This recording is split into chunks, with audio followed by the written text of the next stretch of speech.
우리 제1강 우리 길동무 목사님, 본명은 강인태 목사님이십니다.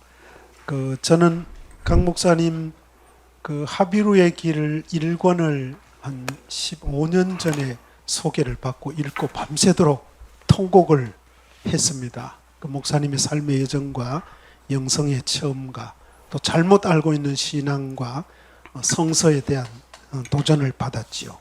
1, 2강 1강 40분 잠깐 휴식했다가 2강 역사 해석과 성서 해석 첫 강의를 박수로 맞이하면서 듣겠습니다. 감사합니다. 예, 감사합니다. 저한테 이렇게 첫 시간을 주셔서 좀 너무 부담스러운데요. 어쨌든 이 시간이 저희들 모두에게 귀하고 복된 시간이 되었으면 좋겠습니다. 그동안 제가 감리교 목회자로 있었지만은 현장 목회보다는 케노시스 영성한 사역에 이제 좀 주력을 했었는데 주로 이제 목회자들 그리고 평신도 지도자들을 대상으로 해서 이 세미나 하는 쪽으로다가 제가 의도했던 건 아닌데 그렇게 돼가지고 한 30여 년 가까이를 이제 이쪽에 좀 몸담고 있었습니다. 주로 이제 그 세미나에서 성경, 역사, 신학 이런 것들을 해석을 했었는데요. 그거를 좀 잠깐 제가 소개를 드리고 여러분들과 좀 진지하게 대화를 나누는 그런 시간이 좀 되었으면 좋겠다라고 생각을 합니다. 그 자료집에 나와 있는 게 이제 PPT 화면인데요. 제가 띄워가면서 간략하게 설명을 드리도록 하겠습니다. 이 성경 해석이라고 하는 거가 목회 현장에 나와 보니까 굉장히 어렵더라고요. 제가 감신에서 감리교 목회를 했으니까 감신에서 이제 80학번으로 제가 좀 늦게 들어가서 이제 공부를 했습니다. 근데 그 당시 저희 학교에서 성경과 관련되어진 거 무슨 개론 뭐 주석 뭐 어쩌고 해가지고서 이제 이렇게 좀 공부를 해보게 되면은 주로 뭘 제가 소개를 받았냐면 역사 비평을 소개를 받았어요. 거기에서 아주 역사 비평적인 그런 그 과정도 해석 또는 이제 추석 뭐 이제 이런 것들을 가지고 어쨌든 학교 다니는 동안에 이제 그랬었는데 물론 제가 다닐 때에는 학부 때에도 뭐 논문을 쓰고 이래가지고 좀 전공에 분류가 되고 그랬는데 제가 성서 신학의 전공은 아니었고 저는 교회사 특히 교리사 쪽이기는 했지만 또 성서에도 많은 관심이 있어가지고 좀 그래도 꽤 들어보려고 했었는데 목회 현장에 나와가지고 성경 해석하는 거와는 별 관련이 없더라고요.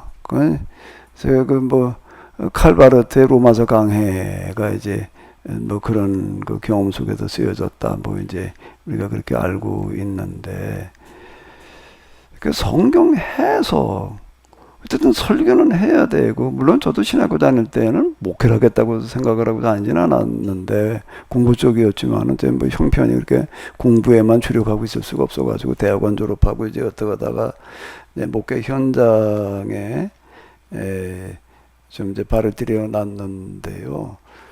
도대체 성경을 어떻게 해석을 해야 되는 건지가 참 어렵더라고요.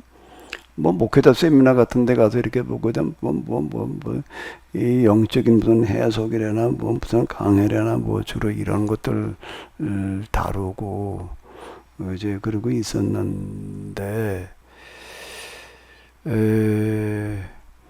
제가 처음에 그 요한계시록이라는 걸 가지고 좀 뭘 설교를 해보려니까 그건 정말 어렵더라고요. 무슨 소리 해야 될지 모르겠는 거예요. 어쨌든 이런 문제 부딪혀 있다가 이제 하나의 계기가 이제 온 게, 목회 현장에서 하나님을 경험하면서 근데 성경을 좀 제 나름대로 볼 수 있는 눈이 열리게 됐습니다. 그 계기는 제가 목회 현장에 들어가서 이렇게 목회 세미나 같은 데 다녀보다가 보니까는 이 교회가 길을 잘못 들었구나. 이대로 가다가는 틀림없이 이건 망하겠다. 뭐 이런 생각이 너무 강하게 들어가지고 그걸 가지고 좀 제가 많은 몸살을 앓았습니다. 그게 계기가 돼가지고 이제 1993년 4월 5일 순환절 첫날 이제 성경을 읽다가 마태복음 4장 23절부터 25절을 읽다가 이제 좀 뭐 가슴이 뜨거워졌어요. 가슴이 뜨거워진다 뭐 그런 얘기를 지금 뭐 가끔 그런 거 뭐 교회사 속에 그런 사람들 얘기 있잖아요. 가슴이 뜨거워진다는 거가 어떤 경우로 다가왔냐면 그 성경 구절을 이제 읽는 데고 한번 띄워보게 되면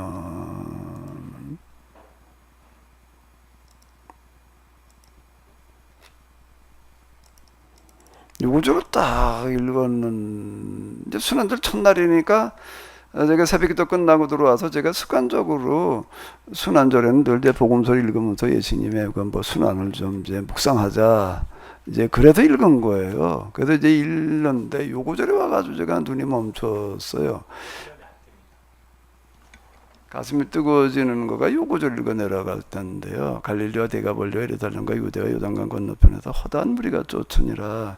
예수님 주변에 사람들이 몰려왔다는 건데 제가 그 개척한 교회가 한 80여 호 세대로는 100여 세대 되는 데인데요. 그 시족 마을이었습니다. 청풍김씨라고 하는 시족 마을이어서 교회가 저 이전에 한 5번 정도 누가 와서 시작을 했다가 다 손들고 나간대요. 거기서 제가 이제 시작을 어떻게 다 하게 됐는데 전도라는 걸 해보니까 이야, 그건 만만하지 않더라고요. 우리 가족들끼리, 식구들끼리 예배를 드리면서 한 명을 나오게 해보자라고 하는데, 그게 1년 걸리더라고요. 저도 정말 열심히 일주일에 3일을 투자해서 아주 그러고 하는데, 그러더라고요. 내가 만 5년 됐을 때인데, 난 전도를 그렇게 해도 이게 잘 안 되던데, 내가 이 구절 앞에서 내가 5년 동안 몇 명이나 전도회는 내가 쉬어봤어요. 하나, 둘, 이렇게 쉬어보니까 한 30명 되더라고요. 아니, 5년을 그렇게 쭉쭉 해가지고서 한 30명, 그것도 어떻게 된 게 또 처음 전도한 사람부터 시작해서 어느 순서대로 죽어가지고서요. 그 지역에서 제일 큰 교회보다도 장례식이 저희가 더 많았어요. 어떤 애는요. 어쨌든 그런 식의 한 30명 정도를 했는데, 근데 예수님은 어떻게 하셔가지고서 그렇게 갈릴리 데가볼리에 이러다 어떻게 요단강 건너편 그러면 이제 이거는 이스라엘 밖의 영역인데 사람이 몰려왔나 이제 이게 딱 여기서 멈추더라고요. 그러면서 이거 쇼핑하면서 그 순간에 이제 가슴이 뜨거워지는 일이 일어났었던 건데요. 어쨌든 이게 기회가 돼가지고 이제 가슴이 뜨거워지는데 이게 뭔지 잘 모르겠어요. 왜 가슴이 뜨거워지는지를. 궁금해서 생각하다 보니까 그게 이제 순환주간 내내 일주일 동안 계속 반복되는 거예요. 성경 읽어 내려가다가 예수님께서 병자 고치고 뭐 능력 행하시는 구절이 나오면 가슴이 뜨거워지는 게 덮어놓고 뜨거워지는 게 아니라 그런 구절에서만 가슴이 뜨거워져요. 그래가지고 무슨 신호 사인인 것 같은데 뭔지 잘 모르겠다. 이게 뭔지를 알아보려면 좀 기도를 해야 될 것 같다. 이래가지고 이제 기도를 시작을 했습니다.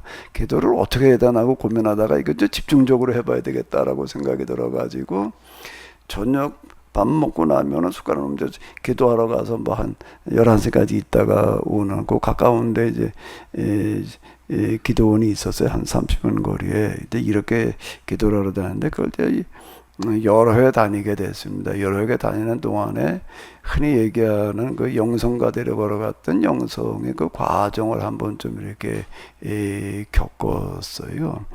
그걸 겪고 나니까는 이제 여러 가지 달라지는 게 있는데 그 중에 하나가 뭔가 하면 성경이 다시 보이는 거예요.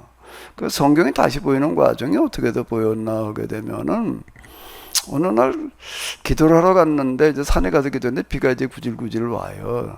그래가지고 산에 가서 기도를 할까 어떻게 해야 될까 그러다가 그냥 성경을 읽어야 되겠다는 생각이 들어서 성경 읽는 게 좋겠다. 성경을 이제 읽으려고 해서 성경을 어디 읽으면 좋을까 그랬더니 출애굽기가 읽고 싶어지는 거야. 뚜렷하게. 그래 출애굽기를 읽는데 몇 시간 동안 제가 성경을 그렇게 읽어본 적이 없어요. 왜 그런가 하면 제가 성경을 읽은 게 아니라 성경 속에 성경의 사건 현장에 가 있는 것 같은 느낌이 드는 거예요. 그래서 단숨에 이어가지고 이제 15장, 14장, 15장까지 읽었는데 이제 홍해바다 건너는 그 내용인데 거기까지 쭉 읽었는데요. 단숨에 쭉 이제 읽은 거예요. 그래서 있어 좀 신기하다. 내가 성경 읽은 게 아니라 출애굽 현장에 갔다가 온 것 같은 거야. 너무 생생하게. 뭐 이제 이게 첫 번째 일어났던 어떤 이런 거고요. 그 다음에 또 이제 얼마쯤 지나고 난 다음에 또 성경을 읽고 싶다 그래도 읽는데 또 어딘가라고 하게 되면 에스라 느헤미야서가 읽고 싶다. 에스라 느헤미야서를 읽어야 되겠다는 생각에 들어가지고 에스라 느헤미야서를 이번에 또 읽어 내려가는데 에스라 느헤미야서를 내가 읽은 게 아니라 내가 에스라서에서는 에스라의 입장이 되어져 있는 거고 내가 그 선포자가 되어져 있더라고요. 느헤미야서를 읽어 내려갈 때 내가 느헤미야의 입장이 되어져 있는 거고 이런 현상이 일어났는데요. 그러고 난 다음에는 성경을 쭈루루 읽어 나가게 되면 어떤 현상이 나타나게 되면 성경 속에 주인공의 마음, 그 사람의 입장이 내가 되는 거예요. 노아를 읽어 내려갈 때에는 내가 노아에 대해서 그동안 읽었잖아요. 근데 노아의 입장, 노아가 그 당시 이런 마음과 이런 생각, 이런 감정의 상태에서 이렇게 행동을 하는 거구나. 이제 이렇게 읽혀지는 거예요, 성경이요. 그러다가 보니까 성경이 그 창세기 1장 읽어 내려갈 때에도 그렇고 창세기 1장 읽어 내려갈 때는 뭐 거기 하나님께서 이제 세상을 만드시는 그런 이야기인데 하나님께서 세상을 만드시는 그 입장이라고 하는 거가 좀 느껴지거든요. 이런 현상이 나타나서 성경이 다시 보이게 되는데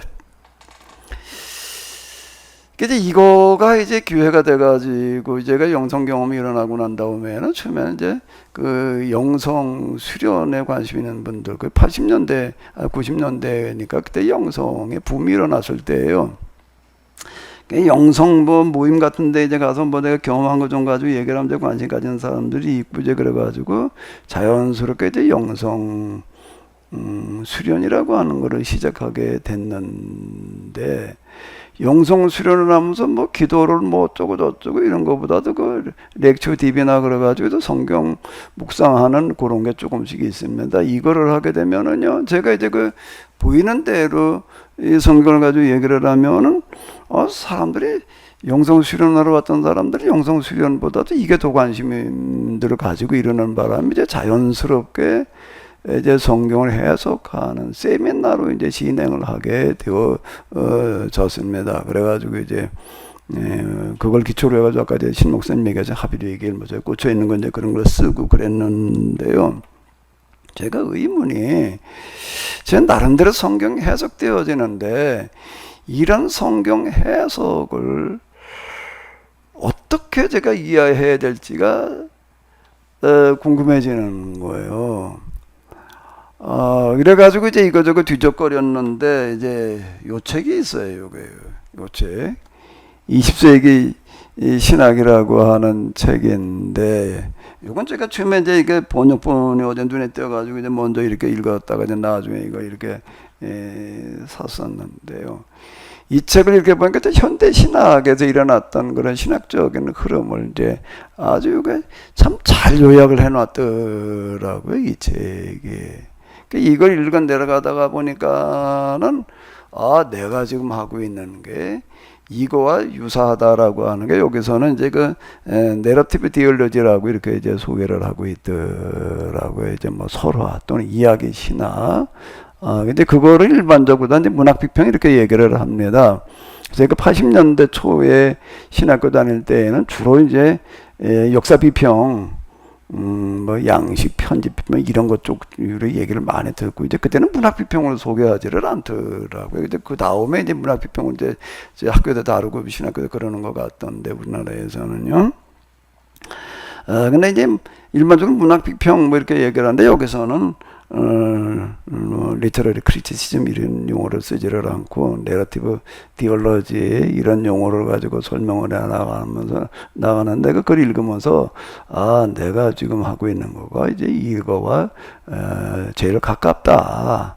제일 가까운데 하나가 다른 부분이 저는 그 성경의 내용 거기에 주인공이라든지 또는 기록자라든지 이런 사람들의 그 마음 심정 또 하나님의 이런 심정이 느껴지고 이러는 부분 저는 그걸 이제 영성이라고 이제 영성적이라고 이해를 했었는데 그래서 제가 이제 저 나름대로 어떻게 저 스스로 이해를 했는가라고 하게 되면은 이제 제가 하고 있는 어떤 이런 거가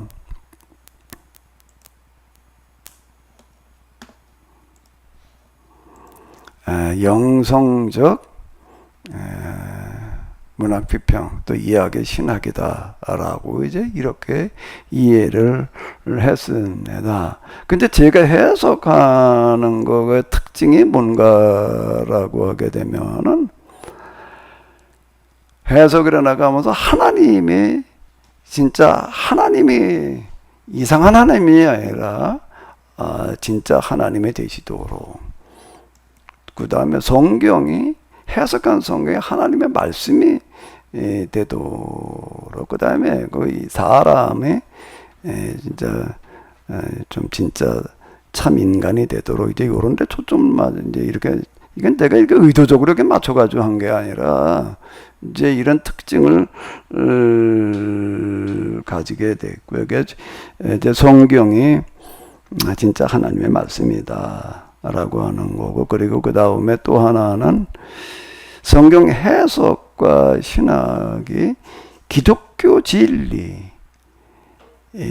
더 나아가서 우주적인 진리로 해석이 돼야 된다. 기독교 진리라고 하는 건 뭔가 하면 기독교인만 인정하는 거고 우주적인 진리는 기독교인이 아닌 사람도 인정할 수 있는 해석이어야 된다. 뭐 이제 이렇게 됐습니다. 뭐 이렇게 얘기를 하면 이게 무슨 얘기인가라고 잘 전달이 쉽지 않을 것 같아 가지고서요. 자, 그러면 좀 짧은 내용 간단하게 얘기할 수 있는 걸 하나 가지고 해보도록 하겠습니다. 창세기 12장 1절에서 4절까지를 같이 한번 보시도록 하겠습니다. 여호와께서 아브라함에게 이르시되 너는 너의 본토 친척 아비의 집을 떠나 내가 네게 지시할 땅으로 가라. 내가 너로 큰 민족을 이루고 네게 복을 주어 네 이름을 장대케 하리니 너는 복의 근원이 될지라.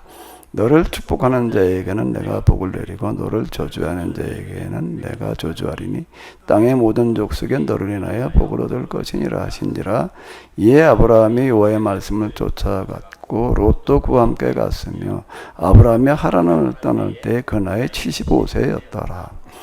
우리가 너무 잘 알고 있는 아브라함의 소명의 이야기가 되겠는데요. 이건 뭐 너무 잘 아는 이야기죠. 그런데 제가 이제 앞에서 말씀드린 것들을 경험하고 났더니 성경에 다시 보이더라라고 하는 거가 무슨 얘기인가 하면은 이걸 성경을 해석하는 방법을 내가 나름대로 공부를 하고 어쩌고 저쩌고 해석이 아니라 그냥 보이는 거예요. 보이는데 이제 이게 어떤 건가 하면 여기 이제 주인공이 아브라함이잖아요. 아브라함의 입장에서 이거를 보게 되는 거예요. 아브라함 입장에서 본다라고 하는 게 무슨 얘기인가라고 하게 되면 아브라함이 어떤 마음과 생각을 가지고 있었는지가 느껴진다라고 하는 겁니다. 이게 이제 나중에 이제 영감 그러게 되면은 뭐 하나님께서 주시는 계시 그냥 신비한 지식이 일방적으로 전달되어지는 이런 걸로다가 이제 이렇게 생각되어졌었는데 그 성경이 계시로 기록되어졌고 계시로 해석을 해야 된다. 뭐 영감, 이제 영감으로 해석을 해야 된다는 얘기는 뭔 얘기인가 하면 이제 제가 경험하기로는 이런 방식이더라고요. 간단합니다. 4절인데요. 하나님께서 아브라함에게 보도진적 아비 집을 떠나서 내가 네게 지시할 땅으로 가라 그래가지고 이제 아브라함이 그냥 하나님의 명령에 따라서 갔다.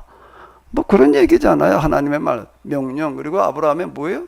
순종. 이런 도식으로 봤던 건데, 그리고 하나님께서 아브라함에게 가시는 약속이 있는 거예요. 이제 이런 약속이 이제 그에게 주어져서 아브라함이 순종해서 갔다. 근데 이게 다시 보이는 거예요. 그 내러티브 디얼러지라고 하는 거가 내가 너무나도 이제 이게 내러티브 디얼러지라고 하는 거가 너무 유사하다. 내러티브라는 소라 이야기라는 얘기인데 이게 우리가 잘 알다시피 성경의 대부분 다 구전을 통해서 이제 전달되어지다가 어느 시점에 문서화되어지잖아요. 이제 구전의 특징, 이야기, 스토리텔링, 이제 성경 해석의 스토리 리텔링.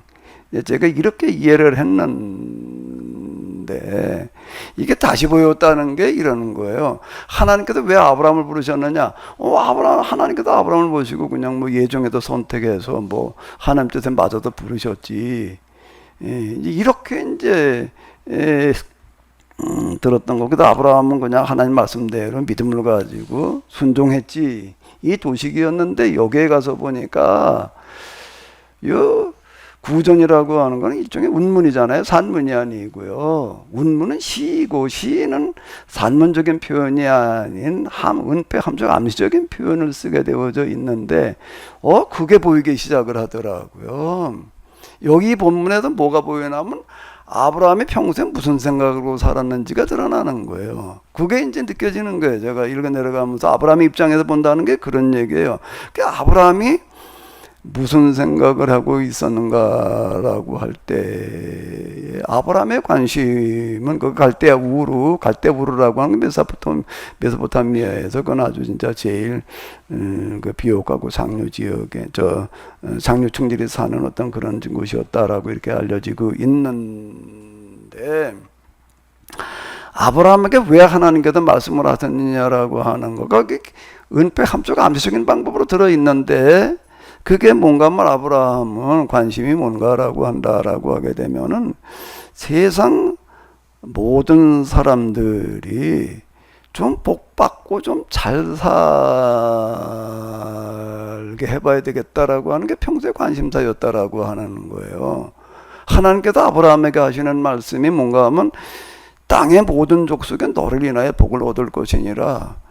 아니 이게 좀 엄청난 이야기인데 아브라함이 복을 받겠다는 얘기가 아니라 땅의 모든 족속에 너를 인해서 복을 받겠다는 겁니다. 이 이야기는 이제 이삭, 야곱에게 계속 이어지는 거예요. 그 이제 이스라엘에게 이어지는 이런 약속의 말씀인데, 그 아브라함에게 왜 이런 약속을 하시느냐? 그건 몰라. 그러나 아브라함 예정 선택, 그건 뭐 하나님 마음이지. 그 이상은 조건이 어려웠었는데, 제가 이제 이 구절을 다시 읽어 내려갈 때 아브라함의 평소의 마음이 어떻게 하면 세상 모든 사람들이 좀 다 복받고 잘 살게 하는 뭐가 있어야 되지 않을까 이걸 가지고 고민하고 실험했다라고 하는 거예요. 그러니까 왜 하나님께서 아브라함에게 말씀하시는가 이르시되라고 하는 거는 아브라함의 마음을 지켜보고 계시다가 또 아브라함에게 왜 이런 약속을 하셨는가라고 하게 되면 평소 그가 이런 생각을 하고 있었으니까 이렇게 되는 거예요. 이게요.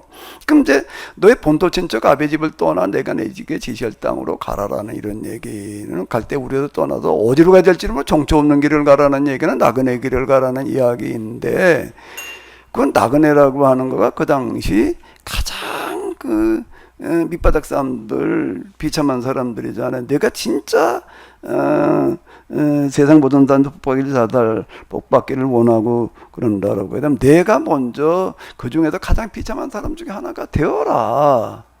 라고 하는 말씀이라고 하는 거예요, 이게요. 그러니까 아브라함이 떠났다는 이야기는 기꺼이 그 실천으로 옮겼다. 이런 이야기이고, 그러니까 내가 너를 통해서 그렇게 되게 하겠다는 게 이래도 하시는 말씀이고, 4절에서 여호와의 말씀을 쫓아갖고 롯도 그와 함께 갔다. 롯은 조카잖아요.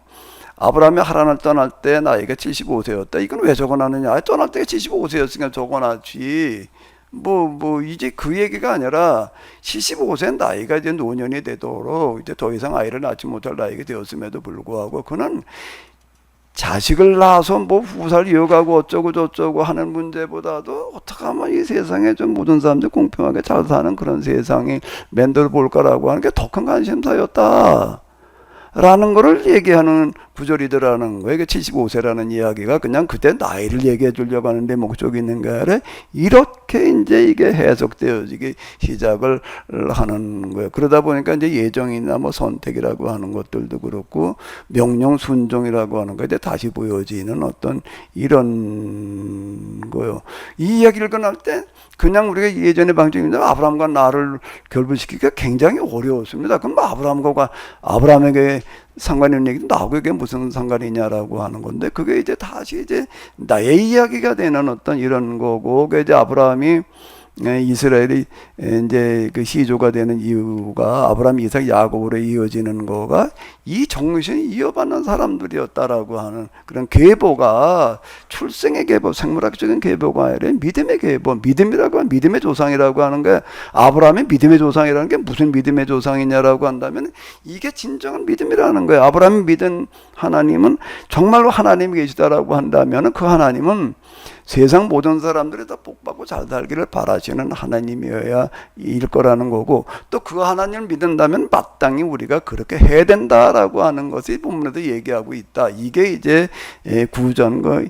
스토리텔러들이 한 이야기였다. 그게 지금 형태로도 이렇게 남아있다라고 하는 거 이렇게 보이는 거예요. 종 칠 것 같으니까 그만해야지. 제가 다시 보였다는 건 이게 보이는 거예요. 근데 이게 성경 전체가 다 그렇게 보이는 거예요. 예언서를 읽고 내려가게 되면 내가 예언자의 입장이 되는 거고요. 예레미야라는 이런 걸 내려가서 보게 되면은 또 하나님 그 속에서 그냥 하나님의 말씀이 있는 곳으로 가게 되면 하나님의 심정과 마음이 느껴지는 거고 저는 계시라고 하는 거가 일방적으로 하나님께서 알려주시는 음성이나 환상으로 보여주시는 계시가 아니라 이 마음으로 시공간을 넘어가서 만나게 하는 그런 계시 그런 영감이다. 전 나름대로 이렇게 이해를 했고 이거 가지고서 그동안 이렇게 이제 진행을 했고 좀 책을 좀 몇 권 써놓은 게 이런 얘기예요. 일단 이제 제가 이렇게 해석이 되었는데요.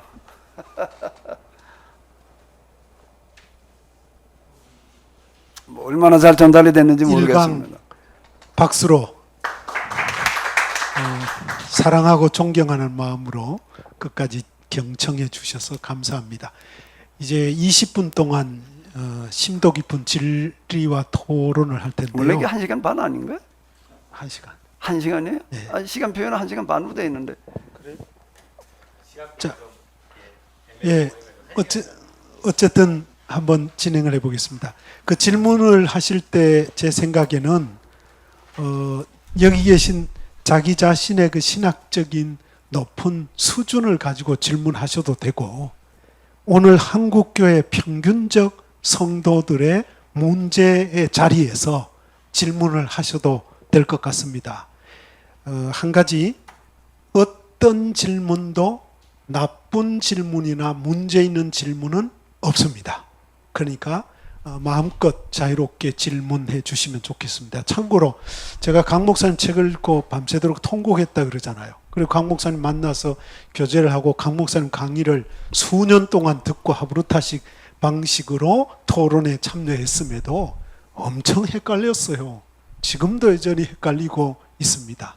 그래서 어떻게 하나님의 심정과 그 예언자들이나 그 성경에 나오는 인물과 같은 심정으로 일치될까에 대한 질문은 굉장히 많은 문제를 함의하고 있는 것 같아요. 왜냐하면 다들 그런 입장에서 설교자로 설교한다고 말하지만 동일한 본문에 대한 그릇된 해석과 정반대 해석이 첨예하게 부딪힐 때 성도들이 얼마나 헷갈릴까 하는 생각을 합니다. 멘트를 했고요. 질문 받겠습니다. 네. 네, 질문 안 하면 제가 다이렉트로 지적을 합니다. 뭐 조금 더 이제 부연 설명을 드린다라고 하게 되면은 성경을 보면서 이렇게 해석만 이렇게 되는 게 아니고요. 예배 시간을 비롯해 가지고서 세미나 뭐 기타 등등해서 이걸 해석을 할 때에 해석을 할 때 내가 그 심정으로 말을 하게 된다는 거예요. 그 심정으로 말을 하게 되는데 예를 들어 아브라함을 얘기할 때는 아브라함 심정을 가지고 말을 하게 되고 뭐 이런 부분들이 좀 어떻게 들리실지는 잘 모르겠지만 어쨌든 이제 나타난 뚜렷한 현상이고 그렇게 해석이 되어지는데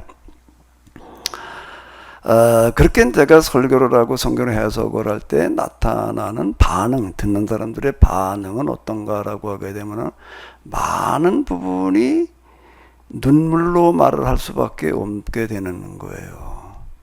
그렇게 되면은 그게 그대로 전달이 되어져요. 전달이 되어져 가지고 듣는 사람들도 똑같은 현상이 나타나면서 변화가 일어나더라는 거예요. 제가 그 아까 말씀드린 시종마을 그런 데서 다 오는 순서대로 듣고 한 11명 데리고 예배를 드리고 뭐 이러고 하다가 이제 제가 이런 이게 바뀌어져 가지고 이렇게 하고 날 때는요. 이제 그때부터 사람들이 모여들기 시작을 하는 거예요. 왜 한번 듣고 간 사람들이 이게 이제 머리로 전달된 게 아니라 가슴에 전달로 되다가 보니까 이제 이렇게 되는 어떤 이런 거고요. 어쨌든 그래가지고 사람들이 이제 뭐 모여들기 시작을 해가지고 뭐 한 6개월 내에 한 200~300명 이렇게 모여들고 뭐 이제 그러고 했었는데 그런데 저는 이게 도대체 무슨 해석이냐라고 네러티브 디볼로지라고 그랬는데 그게 내 주관이지 이 객관성을 어떻게 찾을 수 있겠느냐는 걸 가지고 엄청 고민을 했습니다.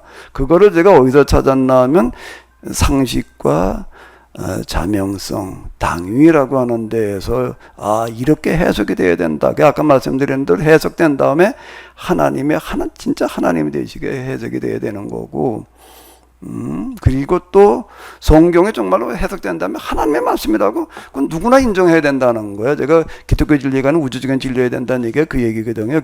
교회 다니는 사람이나 마저가 아니라 누가 듣더라도 맞다라고 이렇게 받아들여야 된다. 이제 기준을 제가 거기다 뒀습니다. 객관성은요, 이렇게 해석하는 전례가 없어가지고, 그건 찾기가 어렵더라고요. 누구도 이렇게 하더라. 이거는 찾기가 어려웠고, 그 기준을 제가 거기다 두고 여기까지 해왔어요. 예, 우리 케냐 선교사님께 질문을.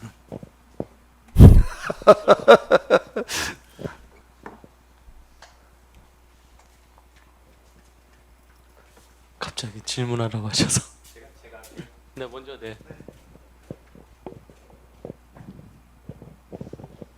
네, 오정성 목사입니다. 이제 단연간 길동무 목사님의 책과 그리고 세미나를 들으면서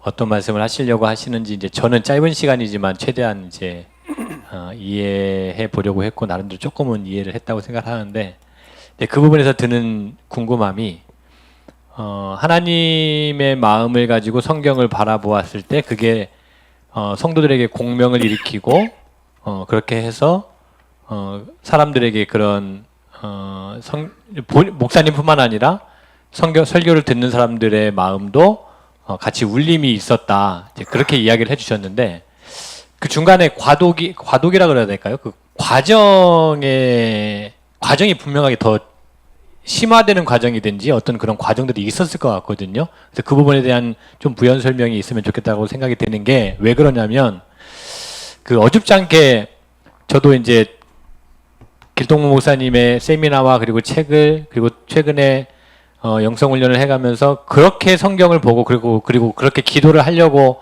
부단히 이제 나름대로 그 노력을 하다 보니까 저 같은 경우는 최근에 노아에 대한 그 성경 말씀을 읽을 때 눈물 없이는 정말 노아를 다가갈 수가 없는 그런 얄팍하지만 아니 그 좀 얕지만 그런 체험이 있어서 근데 이걸 이제 성도들에게 설교를 하려다 보니까 제가 일으키는 공명과 성도들이 일으키는 공명이 1대1이 안 되는 경우들도 분명하게 생기더라고요. 그래서 목사님 같은 경우에 그 중간 과정, 이제 심화되었다 그래야 되나요? 그 과도기에 대한 설명이 조금 더 있으면 이야기 보탬이 될 것 같습니다. 예, 제가 93년 4월 5일 날 성경에 가슴이 뜨거워졌고 20몇 날부터 기도를 하러 다니기 시작했는데 저녁마다 제가 40개월을 가만히 있자 40개월이죠.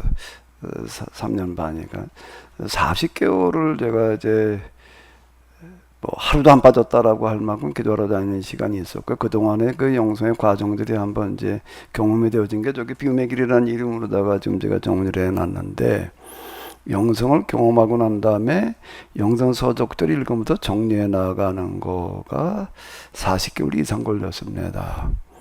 일단 그거부터 제가 정리를 해놨고요. 그 수돈 영성을 이제 단지 예언자 영성으로 이제 복원시키는 그 작업을 한 건데요. 수도사가 기독교 영성가가 아니라 그건 헬라 영성가고 성경의 예언자들이 사도들이 진정한 그 영성가다 뭐 이제 그런 거를 한 거고요. 그 다음에는요. 성경이 다시 보이게 된 이 부분을 이해하기 위해서는 그 당시 역사적인 배경이라고 하는 거가 있어야지 되더라고요. 관심이 생겨져 가지고 역사적인 배경 이런 것들을 가지고 제가 그 구약 성경과 이스라엘 역사를 정리해 나가는 거를 아마 한 4, 5년 동안을 고시 공부 수준으로 했어요. 무슨 구약 신학 뭐 구약학 뭐 어쩌고 저쩌고 이스라엘사 뭐 어쨌든 그렇게 배경과 관련되어진 책들을 눈에 띄는 대로 갖다가 씨름을 한 거가 한 4, 5년 동안 고시 공부 수준으로 했습니다. 그 정리해 나가는 어떤 이런 거가 그냥 어느 날 갑자기 그냥 이렇게 뭐 된 그런 거는 아니고 제가 생략해도 그러는데요.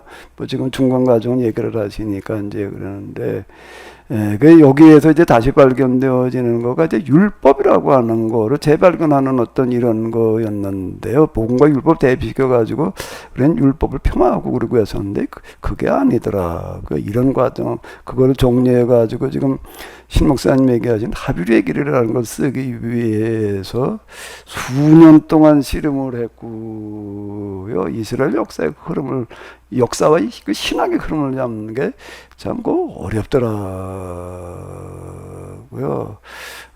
그런 과정이 거기에 좀 있어. 그걸 그리고 그 당시 무슨 배경 뭐 문화 풍속 어쩌고 저쩌고 하는 거는 아버지가 눈에 띄는 대로 갖다가 다 읽었다라고 할 만큼 씨름을 했습니다. 그리고 그 다음에 이제 만 10년이 지나고 난 다음에 비로소 이제 처음으로 세미나를 시작하게 된 거예요.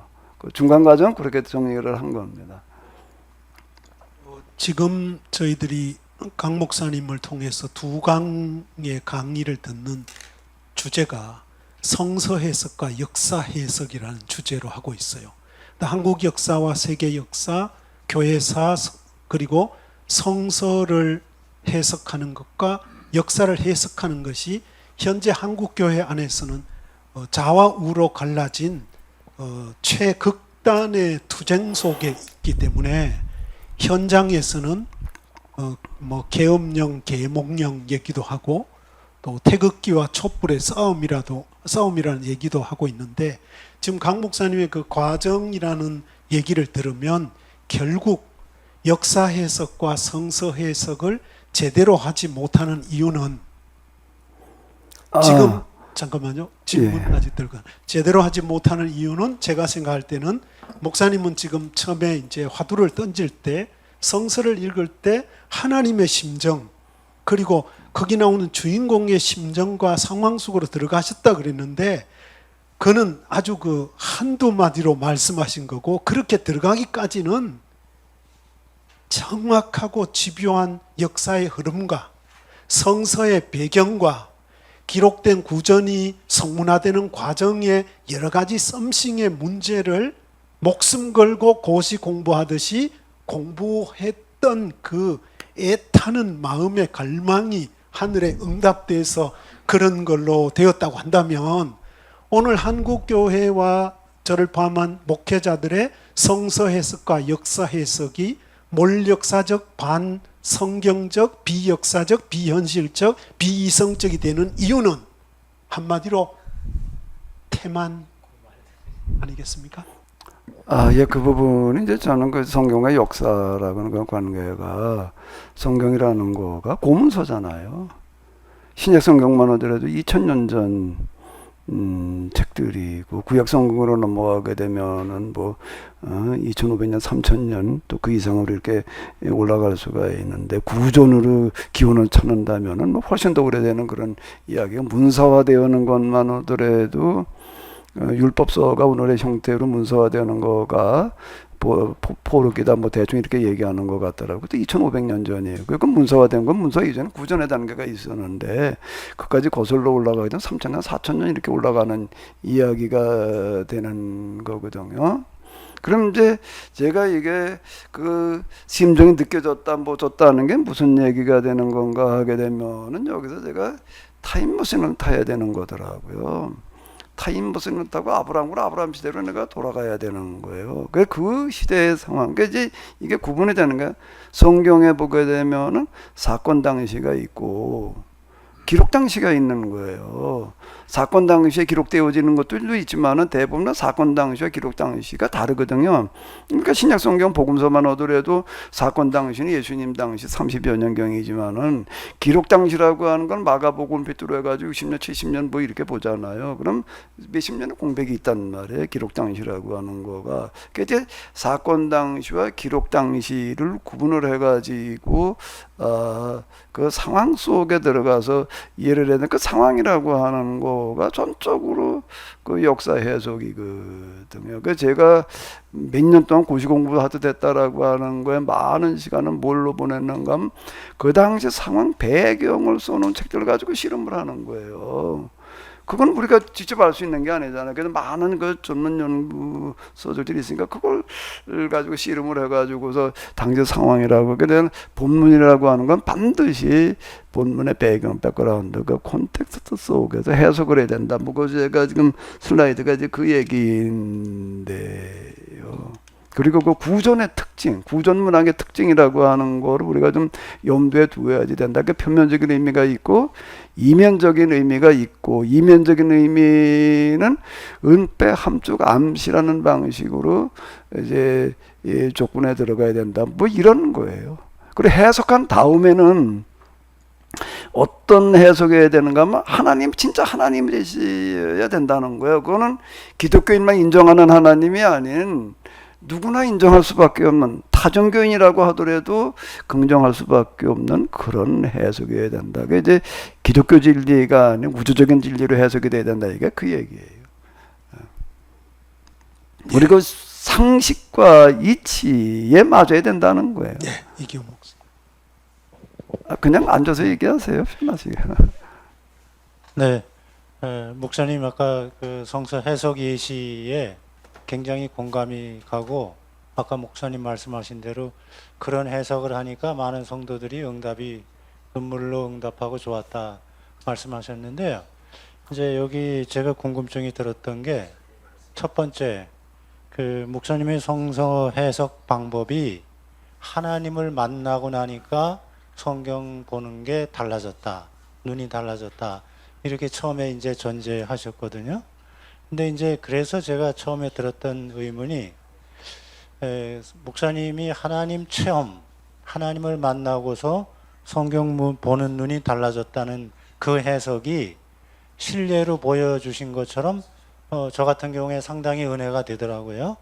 그런데 이제 문제는 그 목사님의 성서 해석이 문헌 비평이나 역사 비평 쪽으로 충돌하지 않는가 그런 의문이 들었었는데 목사님이 또 그 과정 말씀을 하시면서 한 4, 5년 동안 치열하게 그 공부를 하셨다고 그래서 그러면 목사님의 성서 해석은 그런 역사 비평, 문헌 비평을 공부한 데서 나오는 결과물인지 정말 순수하게 흔히 말하는 하나님 체험을 한 그런 그 영적 결과물인지 그거를 목사님은 스스로 어떻게 분간하시는지 좀 궁금합니다. 일단 이제 하나님을 경험하고 난 다음이라고 얘기할 때 하나님 경험이라고 하는 거가 이제 이게 구름 잡는 얘기잖아요. 하나님 경험이라고 하는 거가 이제 그 영성의 단계에서 어디쯤 가게 되면은 하나님과 이제 이 소통이라고 하는 거가 언어와 문자적인 소통이 아닌 마음으로의 소통이라는 게 있습니다. 처음에는 이제 꿈이나 뭐 음성이나 환상이나 이런 걸로 이제 소통이 되는 게 이제 초기 단계는요. 이제 그게 조금 더 이제 이렇게 단계가 진행되어지게 되면 관상 뭐 이제 이렇게 얘기를 하고 그러고 하는데 이제 거기쯤 가게 되면은 하나님의 심정과 마음이 느껴집니다. 하나님의 뜻이 문자로 전달되어지는 게 아니에요. 가슴으로 전달되어지는 거예요. 마음으로 전달되어지는 거예요. 그 예언자들이 1인칭 화법으로 선포하는 그런 단계가 있어야죠. 어디쯤 가면은 그전엔 나는 예언자들이 1인칭 화법으로 설교하는 거가 뭐 그냥 영감으로 계시로 말한다니까 그냥 그런가 보다 그랬지. 그게 뭐가 어떻게 된다는 걸 이해하기가 굉장히 어려웠습니다. 근데 이 과정을 가다가 보니까 예언자들이 이제 이런 상태에서 이렇게 한 사람들이었구나라고 하는 거가 하나님의 말씀에 하나님으로부터 문장으로 전달되어지는 게 아니라 가슴으로 전달되어진다는 거예요. 그러면 그게 소화되는 건 그 사람의 감성, 그 사람의 지성의 수준에서 그게 그 다음에 선포가 되어지는 거예요.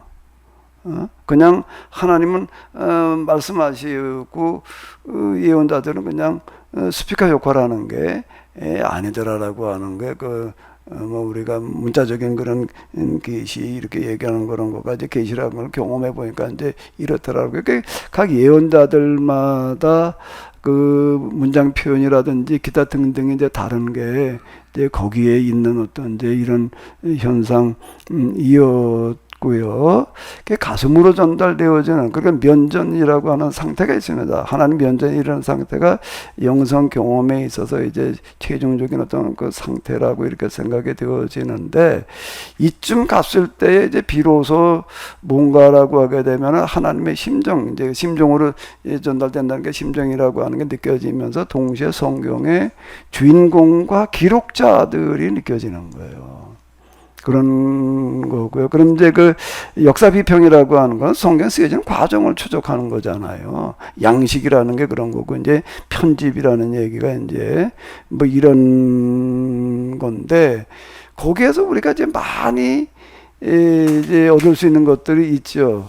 그런 부분에서 그렇다고 무조건 다 추정하는 것도 아니고, 근데 이제 문학 비평으로 넘어오게 되면은 이제 성경 어떻게 쓰여졌는가가 아니라 쓰여져 있는 오늘의 형태로 문장화되어져 있는 성경 도대체 뭘 얘기하려고 그러느냐, 이제 거기에 이제 문학 비평을 이렇게 얘기를 할 수가 있는데, 이제 제가 지금 이제 하는 어떤 이런 거가 이제 그 설화비평이라는 말이 문학비평이라는 말보다 좀 더 실감나게 와닿는 것 같아요. 이야기 형태이고, 이야기 그 구전의 과정이라는 게 이야기잖아. 이야기 전달이고, 구전을 이어가는 사람들이 이야기꾼이라고요. 스토리텔러들이고, 오늘 성경 해석을 한다는 거가 이런 거구나. 근데 이게 주관에 치우치거나 주관에 머무르지 않아야 될 거 아니에요. 제가 이제 많이 실험한 게 지금 이거예요. 근데 하나님 경험은 내가 주관적인 거란 말이에요. 이걸 어떻게 객관화시킬 수 있겠느냐라는 부분에 이제 선행 연구자들이 있으면 아무개가 이렇게 얘기를 했다, 뭐 저렇게 얘기를 했다, 이제 이렇게 우리가 추적해 볼 수 있는데 여기가 이제 쉽지를 않은 거예요. 제가 그 문학 비평을 얘기하는 분들이 있더라고요. 그 뭐 교수님들 가운데 연대에도 있고 뭐 서울신대에도 있고 아주 문학 비평을 가지고 이제 학교를 받아가지고 가르치는 분들 문학 비평 소개하는 걸 읽어보게 되면은 참 많은 부분에 공감이 돼요. 야, 이 역사 비평에 머무러야 될 게 아니라 문학 비평으로 넘어가야 된다. 근데 이제 그분들이 해석해 놓은 성경 해석이 있어요. 이 사람들은 어떻게 성경을 해석하나 하고 들어가서 보게 되면은요, 너무 실망을 하는 게 아니 조금 이름 있는 사람 부흥강타제도 돌아다니면서 영적으로 해석한다는 거만도 못한 것 같아. 문학 비평을 했다라고 그러는데 그게 지금 문학 비평한다는 게 뭘 한다는 게 문학 양식 뭐 이런 거나 가지고서 뭘 어떻게 해보려고 그러는 거지. 이야기 속에 담겨져 있는 깊은 의미, 정말 거기다 하나님의 말씀이라고 얘기하는 것들을 지적해내는 것들이 너무 약해서 제가 문학비평 용어 가지고 학위를 받았다라고 하는 분들이 그렇게 힘줘도 문학비평으로 가야 된다, 이제 뭐 역사비평에도 일로 넘어가야 된다 100% 공감을 하는데 정작 해석을 해놓은 거는 너무 무미건조한 거예요. 그러니까 이게 뭔가 성도들에게, 듣는 사람에게, 청중들에게 공감을 불러일으키려고 한다면 여기에 영성이라는 게 들어가야 되겠다. 영성, 이게 영성 이야기지. 이제 스피리추얼 내러티브 디얼로지 이렇게 저 스스로 정의를 한 거예요. 예, 질문하신 거에 답이 되는지 모르겠는데요. 박유한 교수님. 구약 교수님이신데. 우선은 저는 그 강인태 목사님의 저서를 몇 권을 제가 읽어봤어요. 읽어보고 내린 결론은 상당히 건전하다, 먼저. 그 생각을 먼저 하고요. 다만 이제 조금 더 그 디테일하게 예를 들어 성서 신학자가 그 보았을 때 이런 부분들은 더 이렇게 거기다가 이 뭐랄까 생각을 더 거기다 이렇게 좀 대주시고요. 이제 방송 나가고 있으니까요. 마이크 좀 가까이 대보세요. 그러면 더 좋겠다. 예를 들어서 제가 요번에 이제 책을 쓰면서 이제 그런 하나의 이 내용을 발표했는데 뭐냐면요. 창세기부터 신명기까지는 모세 오경이에요.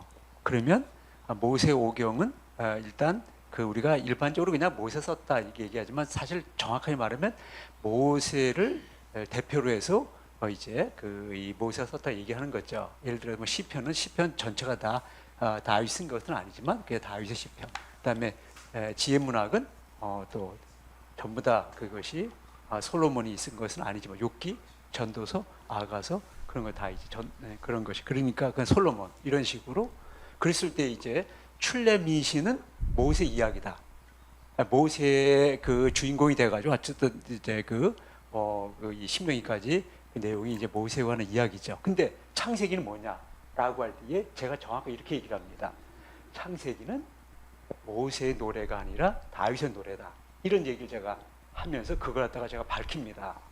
근데 왜 그러냐라고 할 때 그것은 지금 금방 우리가 중요한 얘기를 했어요. 하나님의 심정, 그 다음에 또 주인공 아브라함의 심정 이렇게 얘기를 해요. 근데 거기에 또 하나가 첨가해야 될 게 뭐냐면 이것이 누가 편집했느냐, 마지막에 이 편집을 해요. 그때 이제 그 편집 과정이 우리가 그걸 갖다가 정교한 과정이라고 그럽니다. 그래서 예를 들어서 북왕국이 먼저 망합니다. 이스라엘이. 그리고 북왕국이 망하고 나서 이제 남왕국은 남는데 이 모세오경을 누가 편집할 때 북왕국 이스라엘이 편집하는 게 아니라 남왕국 유다에 속해 있는 그 사람들이 포로로 갔다 와가지고 이제 그 모세오경이라는 거를 우리가 이제 편집할 수밖에 없기 때문에 편집하면서 모세오경이 이게 나와요. 그랬을 때 그것은 북왕국의 관점에서 모세오경이 편집하는 게 아니라 남한국 유다 지파에 속하는 남한국 전승에서 그걸 편집합니다. 그때 이제 출애미진 앞에다가 창세기를 갖다 놓으면서 이 5권의 책을 모세오기라 그러면서 마지막에 그 이 편집자가 남한국 유다 지파에 속하는 그 신학, 그게 뭐냐면 유다 지파 다윗의 후손 가운데 메시아 오신다라고 하는 그 관점에서 이 모세오기 편집합니다. 그때 이제 창세기가 모세 이야기가 아니라 출애미지는 모세 이야기지만 그 모세 이전 이야기로서의 창세기는 앞으로 오실 메시아로서의 그 다윗의 모습, 유다 지파의 모습, 예루살렘의 모습, 제사장의 모습이라는 철저히 남유다 지파에 속하는 신학으로 편집된 게 창세기라는 것을 제가 이제 이 논문을 통해 발표했고 책으로 나왔고, 그래서 이제 방금도 이제 그 말씀 드리는 거죠. 그러면 아브라함 얘기를 할 때 우리가 이제 막연하게 얘기하는 게 아니라 편집자의 의도가 여기서 반영된다. 남한국 유다의 예를 들어서 아브라함 계약이다. 그럼 그것은 다윗 계약과 같은 맥락이죠. 뭐 편무계약이냐, 뭐 이제 쌍무계약 이렇게 얘기할 때 철저하게 편무계약이죠. 다윗 계약 관련된 아브라함 계약이 그런 식으로 해서 이게 남한국 전통에 속해 있다라고 하는 것을 좀 더 부각시키면 더 깊이 있게, 더 의미 있게 다가선다라고 하는 말씀 한번 드립니다. 뭐 교수님 말씀 저도 이제 충분히 이제 공감을 하고 이제 그러는데, 제가 이제 좀 이제 초점을 맞춰 놓은 거는 그 신명기 또는 율법서라는 게 형성 과정이라는 거, 그 역사 비평적인 접근이잖아요. 어떻게 이게 쓰여졌느냐, 뭐 북왕국, 남왕국, 뭐 기타 등등 이제 그런 과정을 거쳐가지고 그 다음에는 이제 그다음 단계가 이제 오늘의 남아있는 오늘의 형태로서의 이 성경이 뭘 말하느냐, 정경 비평 또는 이제 문학 비평으로 넘어가잖아요. 저는 거기에서 역사 비평적 문학 비평을 하는 게 아니라, 그렇게 이제 제가 지금 교수님께서 말씀하신 거는 역사 비평적 문학 비평 쪽이라고 이제 얘기하신 거라고 이렇게 보여지는데, 그 이제 저는 근데 거기에서 저는 초점을 어디다 맞췄는가라고 하게 되면은 역사 비평적인 부분보다는 문학 비평적인 부분, 오늘 우리의 성경은 과연 뭘 말하고 있느냐라고 할 때에 금방 말씀하신 대로 사건 당시가 있어요. 아브라함이라고 하는 당시가 있고, 그게 기록되어진 기록 당시가 있다고요. 그거를 제가 이제 어디로 보는가 하면 그것도 포르기로 봤어요. 그때 구전은 그 전에 있었지만은 오늘의 형태로 문서화되어지는 거는 나라가 망하고 나서 구전이 사라질 위기가 처하니까 이제 문서를 만들 수밖에 없어서 이제 문서를 만드는 건데, 이제 포르기 당시에 이제 포르기 신학자들의 그런 입장이라고 하는 거, 또 이제 그건 제가 많이 좀 염두에 두었어요. 그 부분은요. 역사 비평적인 접근을 하지는 그거는 그렇게 거기에 비중을 두지는 않았지만, 그러면서 이제 어디다 저는 초점을 뒀는가 하면 아브라함의 소명사화라고 하는 거가 그게 그 당시에 어떤 의미를 가졌는가라고 하는 이야기 해석에다가 좀 저는 비중을 줘서 이제 내러티브 디얼러지, 여기 이 책에서 얘기하는 거가 제가 많은 부분을 공감하게 되더라고요. 그런 부분들이. 그래서 나는 이런 흐름 속에서 단지 여기다가 영성이라는 단어를 하나 더 추가시킨다. 영성적 이야기 신학, 이야기 해석, 이렇게 저는 이해를 했어요. 근데 그거가 교회에서 설교라든지 또는 우리가 성경 해석하는 세미나 형태에서 많은 공감을 불러일으키더라. 책도 그렇고요. 그거예요. 거기다 초점을 맞춘 거죠. 예, 우리 김명수 교수님.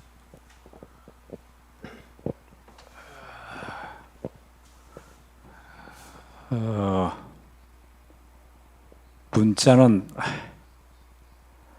그것을 철저하게 익히고 그래서 자기화해버리면은 그 문자를 버려야, 그래 이제 그 문자의 본래 의미에 도달한다는 것이 이제 동양의 어떤 그 학문안의 방법인데, 지금 그 문학 비평의 방법을 통해서 그 시대의 역사적인 상황이나 특히 이제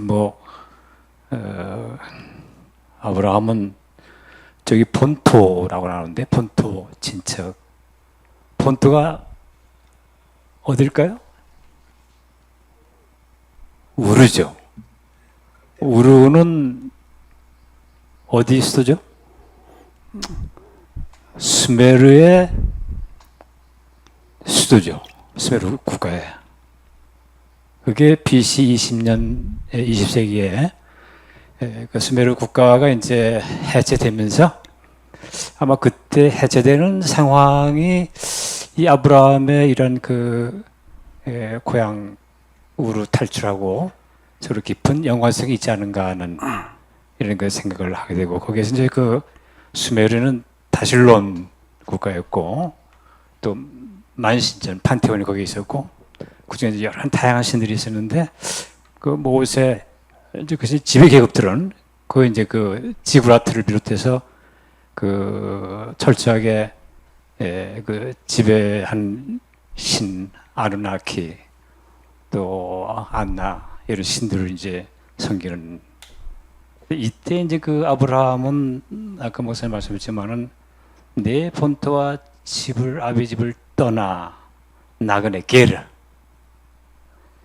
내가 지시하는 땅으로 가라. 철저한 그 아브라함이 만난 이 야훼 하나님의 성격을 바로 저기에서 나그네라는 아까 말씀 표현하셨는데 거기에서 그것이 이제 나타나는 것이 아닌가. 그리고 그것은 어떤 지배 계급이나 그런 왕조 이데올로기로서의 종교가 아니라 아까 그 강조하신 모든 족속, 만인 평등적인 어떤 구원 사상 이것이 궁극적인 그렇든 나는 계류와 상당히 서로 연결되어 있다고 이렇게 보는데 아마 거기에서 이렇게 서로 그런 관계 속에서 그 아브라함의 출발을 좀 이렇게 해석을 좀 저는 요즘 그 해석을 하면 좀 더 새로운 어떤 해석의 가능성이 나타나지 않겠는가 이런 생각을 좀 해보고 있는데 그 수메르 아까 창세기 말씀하셨지만은 창세기에 뭐 거기 나오는 에덴 동산 이야기, 노아 이야기 이 모든 것들이 다 수메르에 나오는 길가메시 서사시의 어떻게 보면 남유대교적인 하나의 버전으로서 내용에서는 거의 똑같거든요. 읽어보면 에덴 동산 이야기도 그렇고 사람 창조 이야기도 그렇고 근데 이런 것을 볼 적에 어떤 그 역사에서 서로 이런 그 수메르는 아브라함보다 벌써 저 유대교보다 1000년 전에 이미 이전에 그런 그 하나의 그 종교 세계 또 세계 왕국이었는데 유대 사회보다 이런 서로 그 소위 그 어떤 그 공시적인 서로 통시적인 이런 어떤 그 역사적인 연관성 맥락도 서로 연관시켜서 이제 구약을 보면은 좀 구약을 좀 새롭게 볼 수 있는 그런 가능성이 열리지 않겠는가. 그리고 이제 저기서 말씀하신 아까 그 게르로서의 하나님의 정체성 성격을 보시고 그것이 이제 만인 사상으로 만인 평등 구원 사상으로 연결시키고 탁월한 그것은 그 영적인 정말 그런 어떤 해석의 새로운 방법이 아니었는가 이런 생각을 제가 해보게 되네요. 네. 지금 교수님 그 말씀하신 이어서 질문을 던져보겠습니다. 이게 목사님이 지금 그 짧은 시간에 창세기 12장 1절에서 5절에 나오는 특별히 3절에 땅의 모든 족속이 너를 인하여 복을 얻을 것이니라. 남녘, 북녘, 남성, 여성, 게르만인, 아메리카인 모든 족속 오늘날로 말하면 성소수자까지 가난한 자, 나그네 된 자 모든 족속이 너를 인하여 복을 받는 이 복은 그 기복이 아니라 성서적 진정한 근원적인 복이라고 할 수 있잖아요. 그런데 지금 목사님 말씀하신 그 이스라엘의 역사, 배경, 문학 비평을 충분히 태만하지 않고 거친 이후에 why?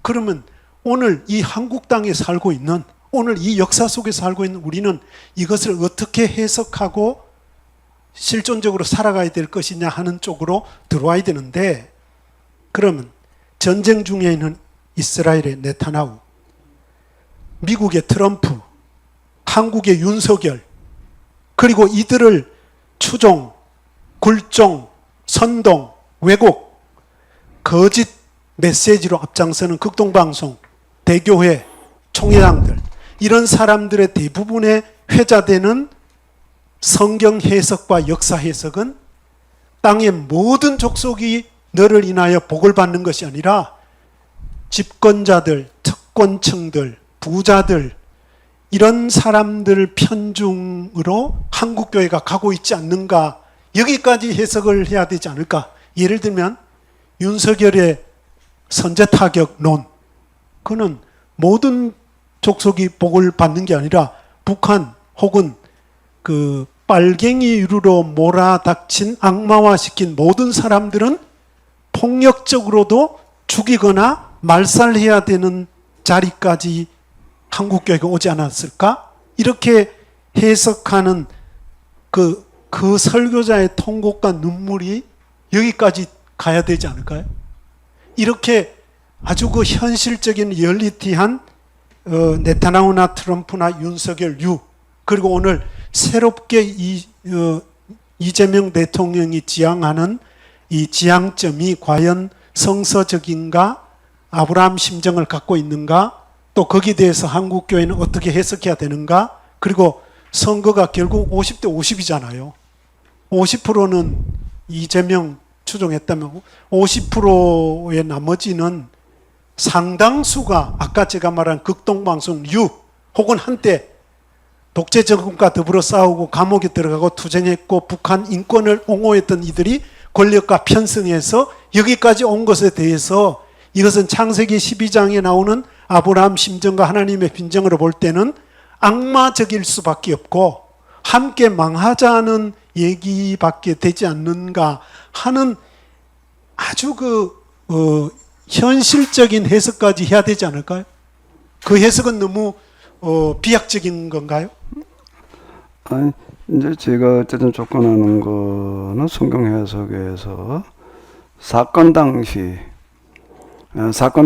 아브라함 당시이고, 이제 기록 당시는 금방 박 교수님 말씀하신 대로 이제 포로기라고 하는 거가 이제 바벨론 포로기를 얘기를 하니까 이제 남한국 이제 그 포로들 그 당시가 이제 오늘의 형태로 기록이라기보다 이제 편집 되어졌다라고 이제 보는데, 이게 이제 1차적인 작업은 사건 당시와 기록 당시의 의미를 우리가 추적해 보는 거고, 이제 적용 단계로 가가지고서는 오늘 우리에게 이제 이 이야기는 어떤 의미를 지니는가, 이제 우리가 이렇게 접근해 볼 수 있겠죠. 근데 다양하게 이제 그건 우리가 접근이 가능할 텐데, 지금 신 목사님께서 말씀하신 거는 이제 오늘의 이제 적용의 문제라는 말이에요. 일꾼은 오늘은 그 이제 우리가 이 셋을 같이 이제 이렇게 놓고 봐야 하는데, 어쨌든 오늘 우리에게 이걸 어떻게 적용시킬 거냐라고 할 때에는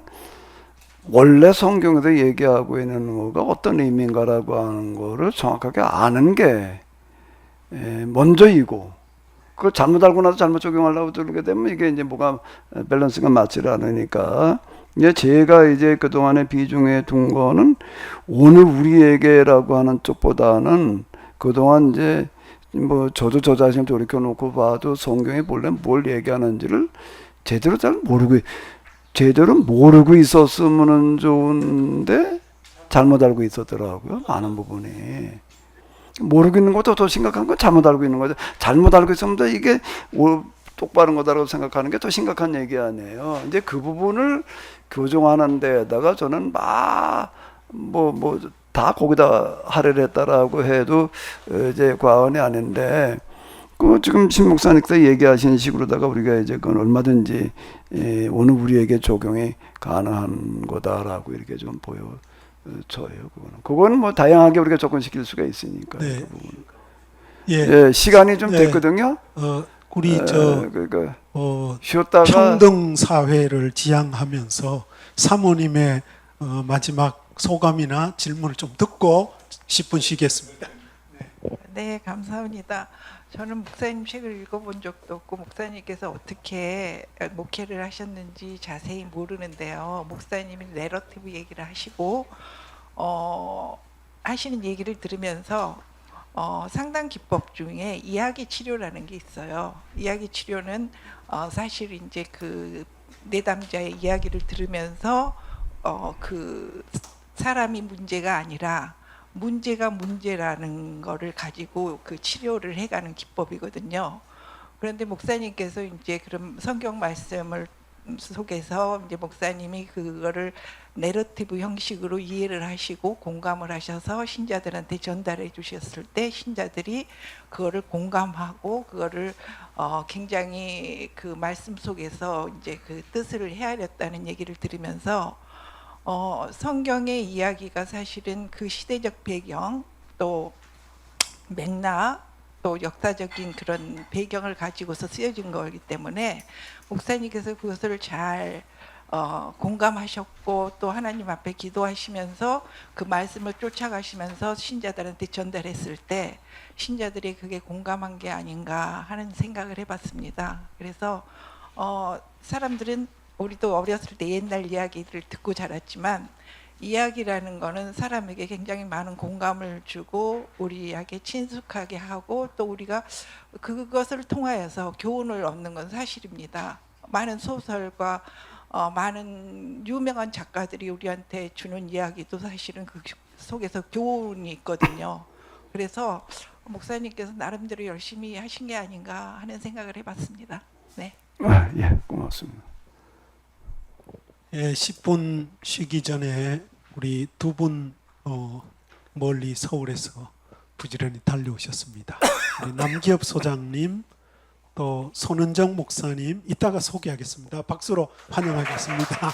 네, 우리 강 목사님 이번 총 주제의 첫 포문의 강의를 아주 잘 해주셔서 감사합니다. 뜨거운 박수로 10분 쉬었다가 감사합니다.